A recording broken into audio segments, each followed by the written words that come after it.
Halo Sobat Denok Ayu semua, terima kasih karena masih setia menunggu video-video terbaru dari Denok Ayu Novel. Jangan pernah lupa ya untuk selalu subscribe, like, and comment, agar Denok semakin semangat upload videonya. Bab 1124 Putus Asa. Serangan semua orang menyerang kabut darah bersama-sama. Aura kabut darah meledak dengan hebat, matanya yang berdarah menyemburkan kemarahan yang mengerikan, dan seluruh wajahnya mengeluarkan kabut darah yang tak berujung. Sekelompok semut yang tidak tahu diri. Raungan kabut darah mengguncang seluruh kehampaan. Seluruh tubuhnya penuh dengan darah, dan darahnya sangat banyak. Kabut darah tak berujung dengan cepat bergabung dalam kehampaan, kental, dan berubah menjadi kepala binatang bermata merah. Binatang buas bermata merah yang tak terhitung jumlahnya muncul dari lautan darah dan bergegas ke kerumunan dengan marah. Binatang buas bermata merah semuanya tampaknya adalah roh jahat yang telah lapar selama ratusan tahun. Mereka menyapu kerumunan dengan panik dan rakus. Mereka menelan ke depan dengan aura yang luas dan ganas. Bang bang bang. Binatang buas bermata merah itu menerobos serangan kuat dari serangan gabungan orang-orang itu, dan bergerak maju dengan berani. Kerumunan mundur dengan mantap, dan semua orang tidak bisa menandingi momentum binatang bermata merah itu, dan tidak bisa menghentikan serangan mereka, jadi mereka harus terus mundur. Masih mau bertarung denganku? Kalian semua bersiaplah untuk mati. Keyakinan kabut darah melonjak dan momentumnya hebat. Ia memanfaatkan kemenangan dan berteriak tiba-tiba. Tiba-tiba, lautan darah di sekitar tubuhnya bergejolak lagi, dan telapak darah besar terbentuk. Telapak tangan raksasa kabut darah menutupi langit dan matahari, sangat besar, tebal dan kuat, dan memiliki aura yang sangat kuat. Detik berikutnya, telapak tangan raksasa kabut darah menamparkan kerumunan yang mundur dengan momentum menghancurkan dunia. Gawat! Setelah melihat ini, wajah semua orang berubah drastis, dan semua orang tidak berani melawan, dan hanya bisa mundur lebih cepat. Semua orang tahu bahwa jika dia tersentuh oleh kabut darah kecil dari telapak tangan raksasa kabut darah ini, mungkin akan hancur berkeping-keping dan meleleh menjadi kabut darah. Gurua. Sama seperti semua orang panik, raungan naga menerobos udara, dan suara itu mengguncang langit dan bumi. Naga itu mungkin menyapu seluruh, dan energi naga yang mengepul mengembun. Itu adalah Dimas Wu, dia berdiri di depan semua orang, dan mengawal semua orang dengan tubuh naganya yang besar. Dia mengguncang tubuh naga, meledakkan cakar naga, dan menghantam darah yang berasal dari tamparan. Telapak tangan kabut raksasa. Begitu cakar naga keluar, kekuatan iblis surgawi disemprotkan dengan kekuatan guntur langit, dikombinasikan dengan aura naga asli di tubuh Dimas Wu, terkondensasi menjadi cakar iblis surgawi besar, menghadap telapak tangan raksasa kabut darah. Bum bum bum. Cakar iblis surgawi dan telapak tangan raksasa kabut darah berbenturan dalam kehampaan, meletus dengan suara gemetar, seperti batu yang menghancurkan langit, kekuatan penghancurnya sangat besar. Gelombang udara yang besar menghancurkan, menyapu lingkungan, dan meledakkan binatang bermata merah itu. Kerumunan mundur menggunakan kekuatan hidup mereka untuk mundur dan melarikan diri lebih cepat, karena takut tersapu oleh dampak kekuatan yang mengerikan ini. Tubuh naga besar Dimas Wu juga terguncang oleh benturan keras dan terpelanting. Di saat terpelanting, tubuh naga Dimas Wu tiba-tiba pulih menjadi bentuk manusia. Dia menstabilkan tubuhnya, berdiri tegak, menatap tajam ke kabut darah. Setelah hantaman, telapak tangan raksasa kabut darah juga hancur, asap menghilang, dan lautan darah yang tak berujung kembali tenang. Kabut darah terkejut sesaat. Jelas, dia tidak menyangka bahwa Dimas Wu dapat menahan serangan telapak tangan raksasa kabut darahnya. Meskipun Dimas Wu kalah kali ini, dia akhirnya memblokir serangan itu dan menyelamatkan nyawa semua orang. Orang-orang yang melarikan diri akhirnya berhenti dan diam untuk sementara waktu. Mereka dapat melihat bahwa meskipun Dimas Wu berjuang untuk menghadapinya, ia setidaknya dapat menangani kabut darah. Di hati semua orang, cahaya harapan langsung menyala. Dimas Wu, bunuh dia. Tiba-tiba, seseorang berteriak pada Dimas Wu. Mendengar itu, orang lain juga bersorak, "Ayo, bunuh! Bunuh, bunuh! Kamu harus mengalahkannya, kami semua mengandalkanmu." Semua orang bersatu dan bersorak untuk Dimas Wu, berharap dia bisa menghapus kabut darah yang mengerikan dalam satu gerakan. Dimas Wu secara alami tahu bahwa orang-orang ini memiliki pikiran mereka sendiri, tetapi pada saat ini, darahnya masih mendidih. Dia membawa harapan semua orang. Dia harus menghilangkan rintangan besar di depannya. Dia ingin memimpin semua orang menuju tingkat ketiga.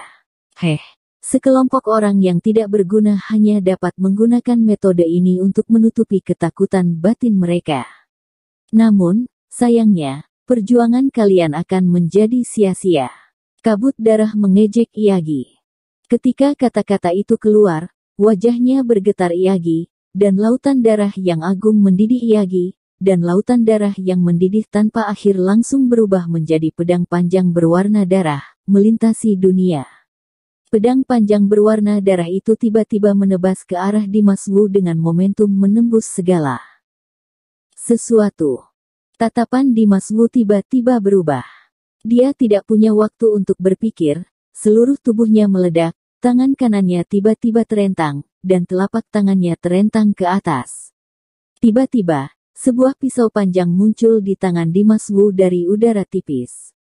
Pisau panjang ini berwarna merah darah, dan bilahnya ditutupi dengan garis dan selokan yang dalam dan dangkal, dan setiap garis memancarkan cahaya merah samar. Pisau ini adalah pisau naga darah, dan itu juga sesuatu yang ditinggalkan Larvis Wu untuk Dimas Wu secara khusus. Saat itu di Istana Roh Luar, ketika Dimas Wu menemukan bahwa yang ditinggalkan Larvis Wu padanya sebenarnya adalah pisau naga darah, hati Dimas Wu bergejolak, dan dia kaget dan terkejut, karena dia ingat pisau naga darah dimusnahkan di muka bumi dan tidak ada Iyagi. Tapi sekarang, pisau naga darah muncul di planet ini secara tak terduga, dan aura pisau naga darah luar biasa, tampaknya menjadi lebih misterius dan kuat. Dimas Wu bingung tentang masalah ini, dia tidak bisa tidak berpikir, bisakah Wu Lai dengan sengaja membawa pisau naga darah ke sini dari bumi, dan kemudian menyusunnya kembali. Dengan penuh keraguan, Dimas Wu menerima pisau naga darah dan membawanya. Pada saat ini, menghadapi musuh kuat kabut darah, Dimas Wu hampir tidak bisa menghadapinya dengan tangan kosong, jadi dia mengorbankan pisau naga darah dan bersiap-siap untuk pertempuran berdarah. Ketika pangeran ketiga dan yang lainnya melihat Dimas Wu mengeluarkan pisau naga darah, ekspresi mereka berubah drastis, seolah-olah mereka telah melihat sesuatu yang sangat menakutkan. Bahkan kabut darah, begitu melihat pisau naga darah, ekspresinya berubah drastis. Tebasan yang ditembakkan tiba-tiba tetap di udara dan berhenti bergerak maju. Kabut darah menatap Dimas Wu dengan takjub, tidak berani berkata, "Bagaimana kamu bisa ada senjata pada saat ini?" Nada kabut darah tidak Iyagi sombong dan penghinaan yang dia miliki sebelumnya. Jelas, dia juga tahu pedang naga darah, dan sepertinya sangat takut akan hal itu. Bahkan, tidak hanya kabut darah yang merasa takut, semua orang di tempat kejadian pun panik dan terkejut, hanya Dreamy Du dan Dimas Wu yang memiliki wajah normal. Dimas Wu tentu saja melihat perubahan ekspresi kabut darah, dia sedikit mengernyit dan bertanya dengan suara serius, "Kenapa? Apakah kamu tahu pisau ini?" Pisau naga darah adalah sesuatu dari bumi.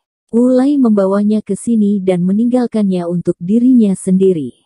Dimas Wu berpikir bahwa hanya dia yang tahu sumber pisau itu, tetapi sekarang tampaknya pisau naga darah juga memiliki latar belakang yang besar dalam hal ini.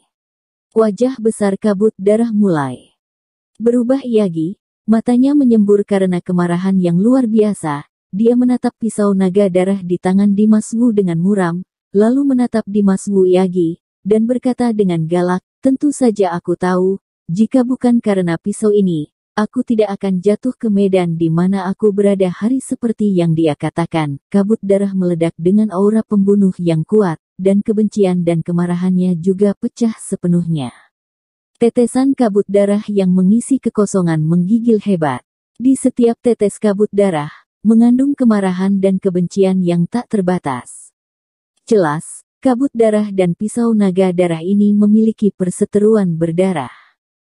Melihat adegan ini, Dimas Wu mengerutkan alisnya dan berkata dengan dingin, "Apa maksudmu? Apa yang terjadi dengan semua ini?" Melihat wajah Dimas Wu mencari kebenaran, kabut darah tidak bisa menahan senyum dingin, matanya yang merah darah meledak dengan cahaya dingin. Dia menatap Dimas Wu dan berkata dengan dingin, "Ada apa?"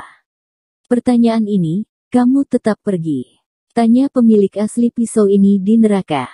Setelah itu, mata kabut darah menjadi dingin, dan segera, pedang merah tua yang tinggal di kehampaan, bergerak cepat, dan menyerang Dimas Wu dengan serangan teroris yang lebih ganas.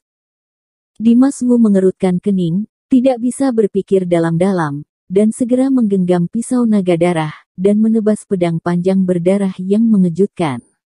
Dengan satu tebasan, bilah pedang naga darah tampak meroket dalam sekejap, melepaskan aura pedang yang sangat agung, seperti gunung besar setinggi 10.000 kaki, dengan marah menghadapi pedang panjang berwarna darah itu.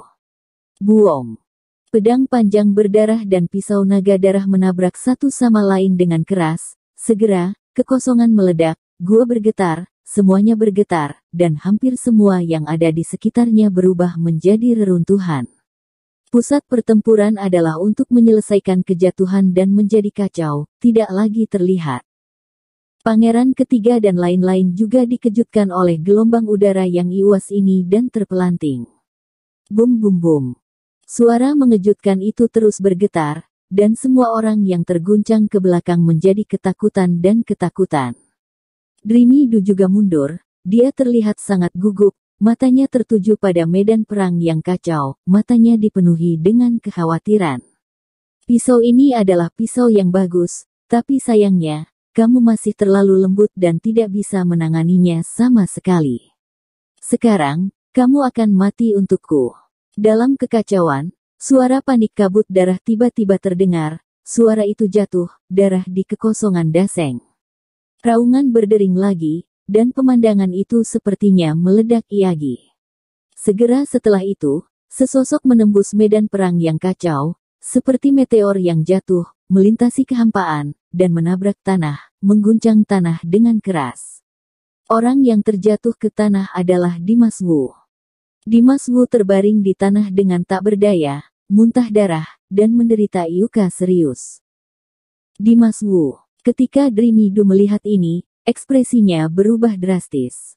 Dia tidak peduli tentang hal ini, dan dia melompat ke sisi Dimas Wu dan bertanya dengan khawatir, "Apa kamu baik-baik saja? Aku belum bisa mati, cepat menjauh, berbahaya di sini." Dimas Wu menekan rasa sakit yang hebat di tubuhnya dan berkata dengan sungguh-sungguh kepada Dreamy Du. Dimas Wu tahu bahwa kabut darah itu benar. Pisau naga darah itu sangat kuat, tetapi dia tidak menggunakan pisau naga darah untuk menunjukkan kekuatannya, dan serangan kabut darah itu jelas ditujukan untuk nyawanya sendiri. "Tidak. Aku tidak bisa meninggalkanmu begitu saja." Dreamy Du berkata dengan keras kepala, matanya menjadi merah. Dimas Wu merasa sedikit tidak berdaya. Pada saat ini, seseorang yang peduli pada dirinya sendiri memang membuat hatinya lebih hangat. Namun, dia tidak ingin Dreamy Du mati. Dia hanya bisa melanjutkan, "Cepat pergi, tinggalkan aku sendiri." "Hahaha, jangan khawatir. Tidak ada yang bisa lari hari ini, aku akan membunuh kalian semua tanpa sisa." Suara galak kabut darah terdengar lagi. Begitu suara itu selesai, kabut darah agung di kehampaan berubah menjadi telapak tangan raksasa berwarna darah dan menghantam Dimas Wu dengan keras. Melihat ini, Dreamy Du tidak ragu-ragu, bangkit tiba-tiba, dan bergegas menuju telapak tangan merah besar. "Tidak!" Dimas Wu terkejut, dan langsung berteriak. Namun, semuanya tidak bisa lagi dihentikan. Telapak tangan raksasa berwarna darah telah menyerang. Dreamy Du juga bergegas keluar, dan keduanya langsung bertabrakan. Baang! Ada kejutan, dan tubuh Dreamy Du langsung dipukul hingga terpelanting oleh telapak tangan raksasa berdarah.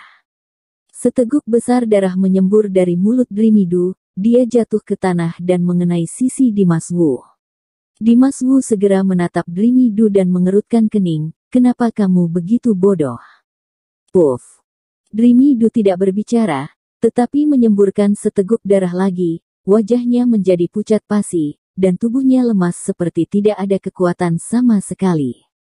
Kerumunan di kejauhan begitu ketakutan sehingga mereka tidak berani mengambil napas. Kabut darah ini benar-benar kuat dan tak terkalahkan. Dimas Wu tidak bisa menghadapinya dengan pisau naga darah. Yang lebih menyedihkan lagi, ini baru ujian kedua Istana Bingshen. Level 9 Istana Bingshen pasti lebih sulit daripada level pertama.